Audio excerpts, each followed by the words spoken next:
Bonjour à toutes et à tous, je suis Mehdi Ismaël et je vais accueillir aujourd'hui à mon micro Florian de Cartillon. Donc Florian, bonjour et est-ce que tu veux bien te présenter? Bonjour. Oui, donc du coup, en fait, je suis l'un des fondateurs du projet Cartillon. C'est une sorte de petit collectif d'artistes transmédia.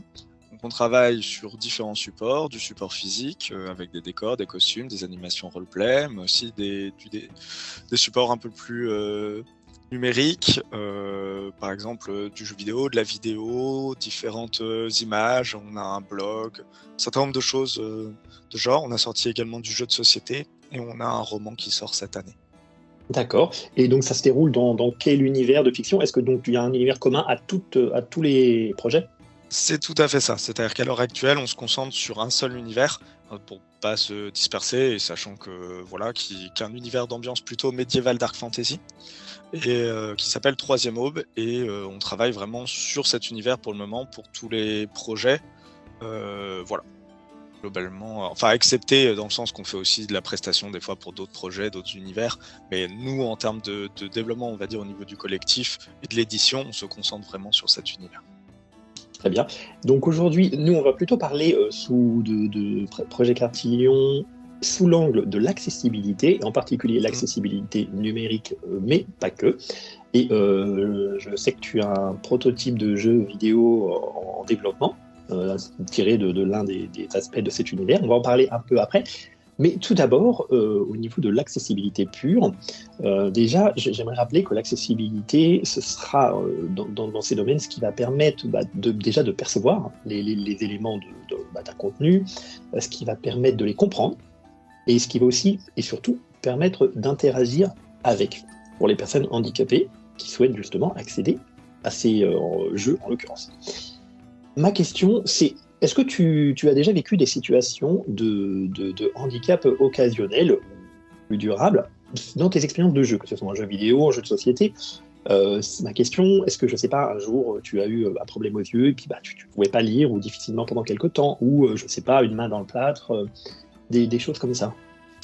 Alors, ça m'est pas particulièrement arrivé. On va dire, j'ai eu la chance de ne pas avoir eu particulièrement de problème pour le moment. En termes donc voilà, c'est pas quelque chose qui me parle à titre personnel en termes de vécu. Voilà. Après, je peux connaître des gens qui ont des situations de handicap ou des soucis, mais moi, à titre personnel, voilà, c'est pas quelque chose que j'ai spécialement vécu. Ok, et autour de toi, est-ce qu'il t'arrive de travailler de jouer, pardon, avec des personnes qui ont un handicap auditif, visuel, ce genre de choses?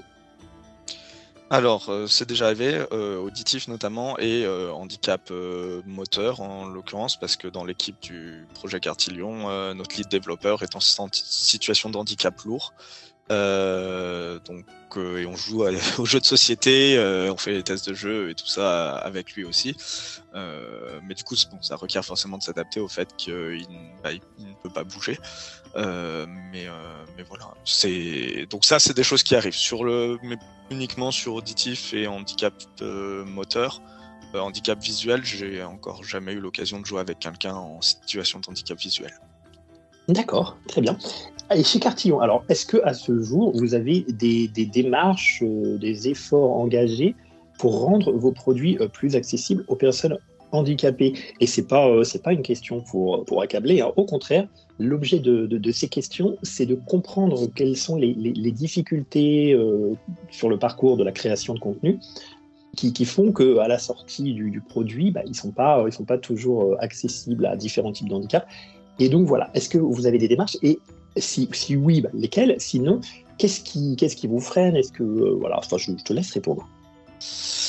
Alors, ça nous arrive d'y réfléchir, ça nous arrive d'en discuter. Après, à l'heure actuelle, c'est sûr que c'est pas forcément au cœur des problématiques qu'on a déjà, parce que mine de rien, c'est déjà pas si facile d'arriver à sortir un bon jeu bien finalisé. Et du coup, on va pas forcément toujours pouvoir se rajouter trop d'autres problématiques à prendre en compte. Ouais. Alors, on a notamment, par rapport à la question visuelle,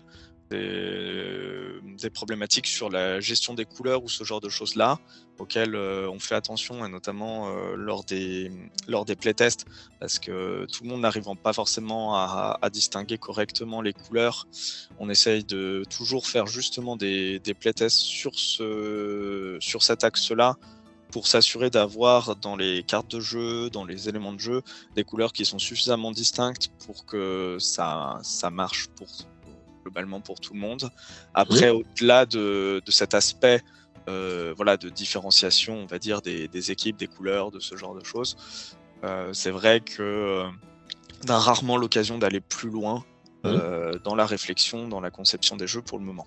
Il faut commencer par quelque part, et il y a déjà une démarche engagée, et c'est chouette. Et du coup, vous avez concrètement été amené à reproduire des cartes. Enfin, je sais que c'est des prototypes, j'imagine. Mais est-ce que du coup, est-ce que derrière vous avez réussi à être réactif, ou vous avez rencontré des difficultés à partir du moment où on va déjà signaler peut-être une difficulté? Alors du coup, sur l'aspect des couleurs, on a déjà fait des changements, justement. Alors c'est sur des prototypes, du coup c'est pas des changements, enfin dans le sens que le but était justement de le faire suffisamment tourner avant, et de poser la question justement, y compris à des gens qui peuvent avoir quelques difficultés visuelles, et notamment dans la reconnaissance des couleurs, au moment des playtests, pour justement ne pas se retrouver à sortir le jeu et se rendre compte, ah mince, ça ne marche pas, c'est un peu tard. Donc le mieux c'est de s'en rendre compte quand même sur les prototypes, pour pouvoir justement avoir la possibilité de faire des changements graphiques, des choses comme ça. Donc ça nous est arrivé déjà de faire des changements graphiques au fur et à mesure des tests, pour améliorer la lisibilité des effets, par exemple sur les cartes dans le cas de conseils de guerre, pour s'assurer et améliorer donc le code couleur, pour différencier les différentes cartes, par exemple dans Infiltré, où tout repose finalement juste sur des visuels de cartes. Il n'y a rien d'écrit sur les cartes, c'est vraiment juste des éléments visuels, donc il faut bien que on puisse distinguer les différentes cartes et les trois groupes. En l'occurrence, il y a 3 groupes de cartes qui ont chacune un code couleur qui leur est bien marqué, qui permet, là c'est plus en termes de gameplay, de bien identifier quelles cartes vont avec quel personnage, quelles conditions de victoire, quel groupe. Et le problème, c'est que c'est sûr que pour des gens qui auraient du mal sur la distinction de certaines couleurs, c'est quand même de bien s'assurer qu'ils arrivent bien à identifier les 3 groupes de cartes. Donc là, il y a forcément eu un peu de tests et de calage graphique à faire pour s'assurer que ce soit bon. Mais voilà, c'est vraiment plus à la phase évidemment des prototypes, pour pouvoir avoir quelque chose qui est bon du premier coup, parce qu'une fois imprimé, c'est quand même un peu embêtant. Voilà. Et justement, merci pour la transition, parce qu'en fait, là, ce qu'il y a d'intéressant avec le support numérique, et les jeux vidéo en particulier, c'est cette souplesse en fait, qu'on n'a pas forcément un jeu papier ou avec des pièces en bois ou des choses comme ça. Une fois qu'il est produit, c'est très difficile à modifier.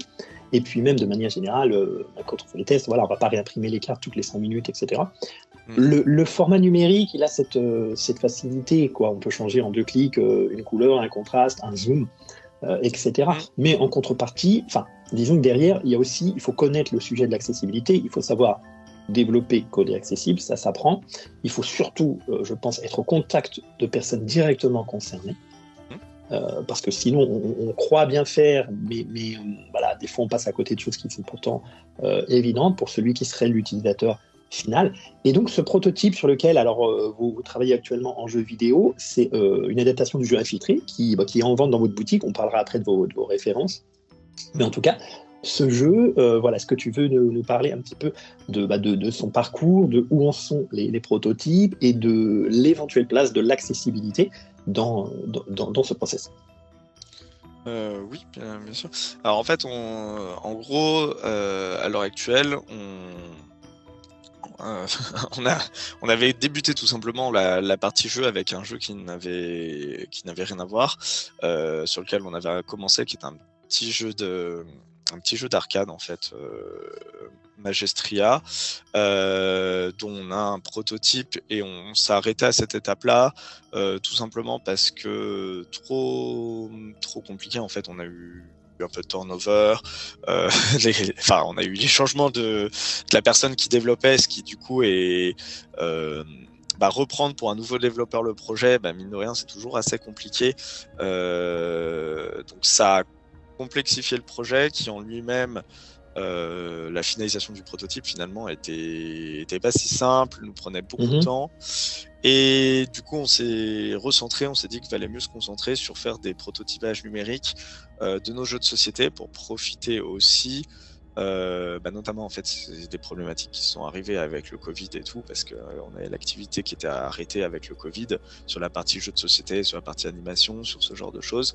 On s'est dit, du coup, le mieux, ça serait à l'heure actuelle quand même de capitaliser sur le fait qu'il y a des gens qui sont intéressés, qui jouent à nos jeux de société, et d'essayer de proposer une version qui permettrait d'y jouer malgré le Covid, malgré ce genre de difficultés. Après, le problème avec une petite équipe comme on est, avec les petits budgets comme on a, c'est que mine de rien, arriver à se rebondir pendant la période Covid et avoir directement des choses faites, on n'a pas du tout les capacités, on a un seul développeur dans l'équipe.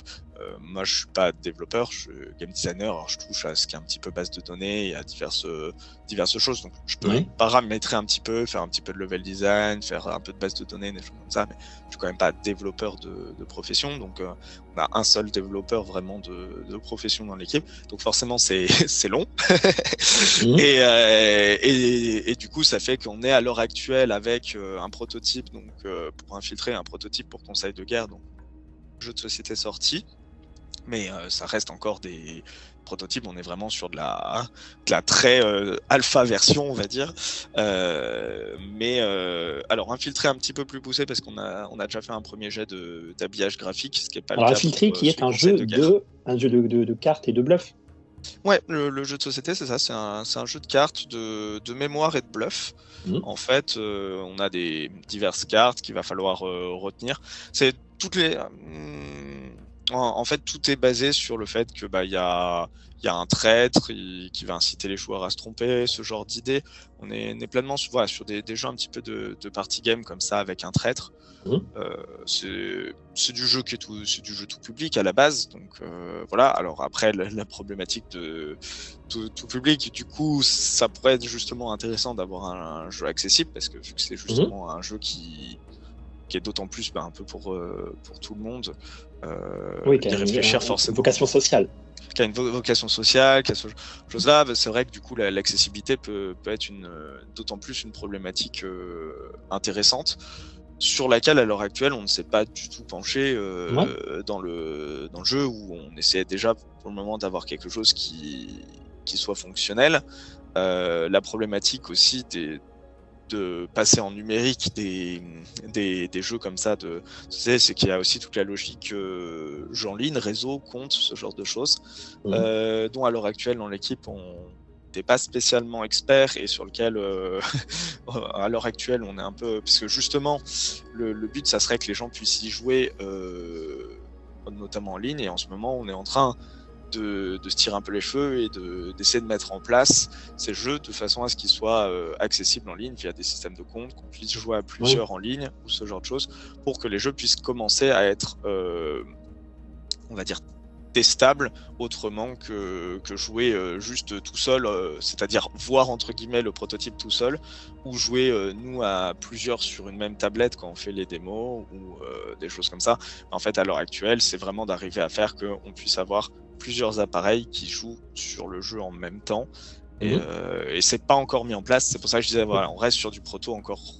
Oui, donc je comprends, c'est vos premiers prototypes de jeux vidéo, vous êtes en train d'apprendre vous-même, et ce que j'entends donc c'est que effectivement les questions d'accessibilité elles sont importantes, mais vous avez déjà tellement à faire sur les chantiers de base, comme connecter plusieurs appareils pour que le jeu se synchronise et que les gens jouent en même temps. Oui, évidemment il y a beaucoup de chantiers qui se superposent comme ça. Alors pour information, a priori les jeux de type carte de ce type-là sont dans l'échelle de difficulté de rendre accessible, on est vraiment en bas de l'échelle.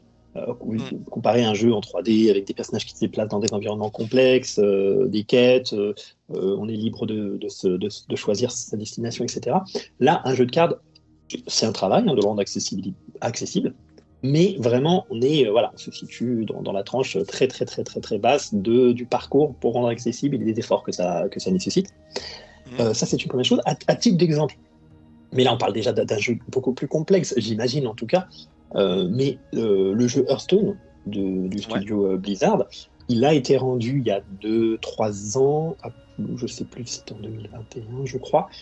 Il a été rendu accessible aux personnes mâles et non-voyantes à travers les lecteurs d'écran sur leur ordi, sur PC. Simplement, c'est un développeur indépendant dans son coin qui a créé un petit mode et qui l'a distribué, qui l'a mis à jour régulièrement. Et du coup, voilà, un jeu de cartes peut totalement être accessible, même s'il est complexe, parce que bon, il y a des centaines et des centaines de cartes. Les mécaniques de jeu sont complexes, surtout le temps illimité. Oui. C'est un jeu en temps limité. Et pourtant, ouais. Oui, c'est ce qui est une vraie difficulté d'ailleurs, le temps limité, parce que le calcul du temps n'est pas forcément pensé par rapport justement à ces questions d'accessibilité. Et c'est vrai que du coup, rien que ce genre de petits détails peut facilement compliquer la tâche. Parce que mine de rien, si la personne elle met beaucoup plus de temps à pouvoir avoir toutes les informations, alors que le temps est limité, forcément, ça rend plus compliqué le jeu.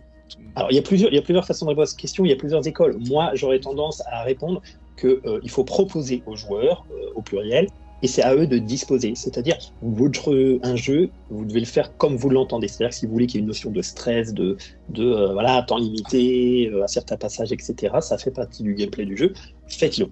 Toutefois, j'invite ensuite à créer des options d'accessibilité, disponibles dans une rubrique accessibilité des options. Et là, vous proposez des aménagements. Si les joueurs activent le mode, je sais pas, temps illimité, ils l'activent. Ça change rien à votre jeu. Votre jeu, la personne qui le lance, qui y joue, elle va jouer la version telle que vous l'avez totalement imaginée, pensée. Mais je crois que c'est bien de proposer des alternatives.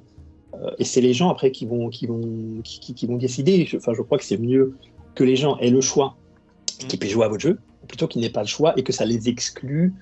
Dans les jeux vidéo, on a beaucoup de jeux très narratifs qui fait que le contenu est très très sonore et très on n'a pas une lunette dans les mains, on a besoin de faire des combats de des monstres, des questions de réflexe et tout ça. C'est des jeux, des histoires interactives où les déficients visuels, quand on suit le jeu, quelqu'un qui joue, on suit 90% du contenu. Mais souvent les réponses sont en temps limité. Il y a beaucoup de jeux comme ça où dès qu'un personnage nous parle, on a poignée de secondes pour prendre une décision. Et ça casse complètement le truc, alors que ça commence à arriver des jeux qui proposent dans les options d'accessibilité de rallonger le temps ou de mettre un temps illimité.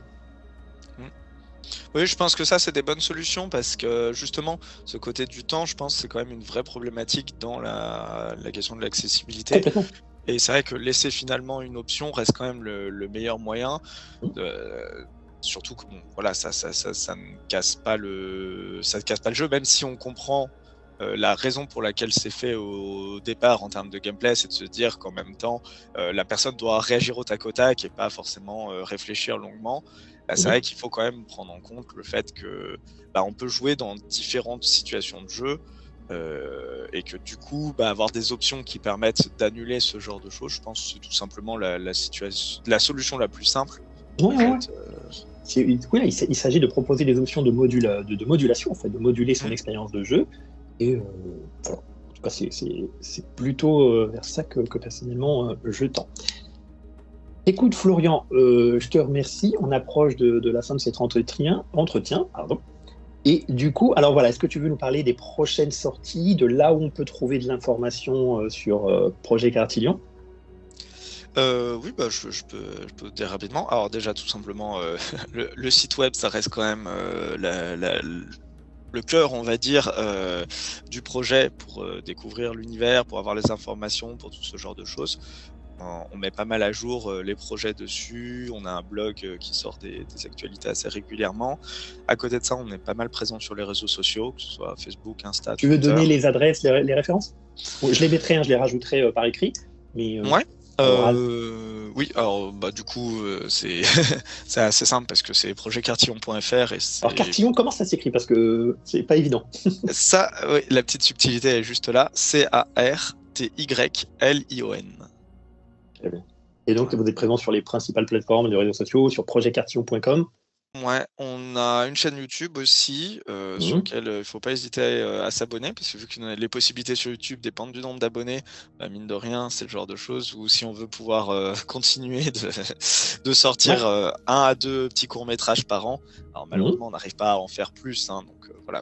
Oui, parce que vous faites aussi, il y a des romans, il y a du théâtre, il y a plein de choses, c'est le côté transmédia, donc j'invite vraiment les gens à aller entrer dans cet univers, mais par le bout qui lui plaît, celui qui est sensible plutôt à la lecture, plutôt au jeu, plutôt au théâtre, etc. Chacun peut y trouver son compte. C'est ça, il y a des petites nouvelles accessibles gratuitement sur le site d'ailleurs pour les gens qui veulent justement découvrir un petit peu les histoires et l'univers facilement, je veux dire même avant même d'acheter des produits ou des choses comme ça. Il y a tout simplement voilà, des petites nouvelles qui sont accessibles gratuitement pour les gens qui s'inscrivent sur le site.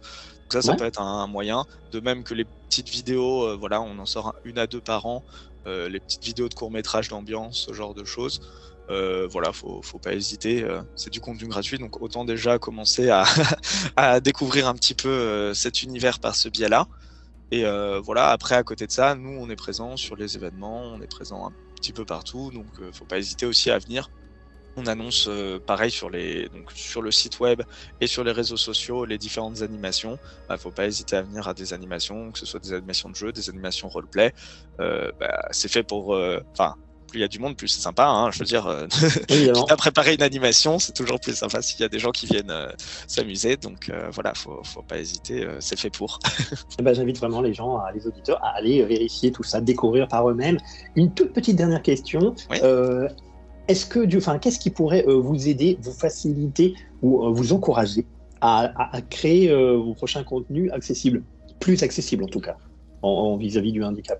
Est-ce que il y a des choses qui peuvent être faites, parce que c'est bien de demander aux gens de faire des choses, mais comment le public concerné peut aussi vous accompagner? Alors, moi j'aime bien déjà un petit peu, notamment ce que vous faites et ce que font les gens liés à ce côté d'accessibilité, c'est-à-dire tout ce qui est un petit peu démonstration sur des événements, discussion, quand les éléments d'échange qu'on peut avoir par rapport à ça, parce que je pense que déjà la première étape, c'est ça, c'est d'avoir l'occasion un petit peu de découvrir des idées de comment le faire, de discuter avec des gens qui sont concernés, ce genre de choses. Ça rejoint un petit peu ce que vous disiez un peu plus tôt, mais globalement, faut avoir un contact en fait avec des gens en situation de handicap pour pouvoir penser Essentiel. le handicap. Essentiel. Ouais. Voilà. Donc je pense que déjà le premier point, il est là, c'est de se retrouver un petit peu à avoir plus connaissance de ces éléments-là, que ce soit du handicap, et du coup d'échanger avec des gens en situation de handicap, et d'idées en fait de réalisation, justement tester des jeux de société adaptés, tester des jeux vidéo adaptés. Je pense que déjà la première étape elle est là, parce que sans avoir un peu conscience et avoir un peu des idées de ce qui peut être fait, de comment c'est fait, c'est difficile du coup de réfléchir ensuite. Voilà, il faut déjà voilà, découvrir un peu tout ça pour ensuite pouvoir réfléchir et adapter. Voilà, donc d'où l'importance en amont de la sensibilisation, parce que oui, déjà informer les gens de ces questions-là, qu'elles existent, deux, il y a des choses qui se font déjà et qui sont très très bien. Et effectivement, voilà, c'est aller vers les développeurs, etc., pour les sensibiliser. Ouais, je pense que de toute façon, c'est ça, là, clairement, l'étape. Et sachant qu'après, si les gens, ils ont justement un petit peu vu tout ça, ils auront un peu plus tendance naturellement, moi, si je me fais du game design, si je commence à concevoir un projet, à avoir un peu en tête les problématiques. Comme je disais, les problématiques des couleurs, c'est vrai que tu te retrouves confronté, il y a des gens qui ne voient pas forcément à différentes couleurs. Du coup, après, tu y réfléchis, c'est-à-dire que forcément, quand tu fais ton jeu, tu vas te dire, bon, ok, mon jeu joue avec différentes couleurs. Oui, comment je fais pour s'assurer que les contrastes, les couleurs, tout ça, soient suffisamment marqués pour que les gens arrivent à identifier, dans tous les cas, les cartes.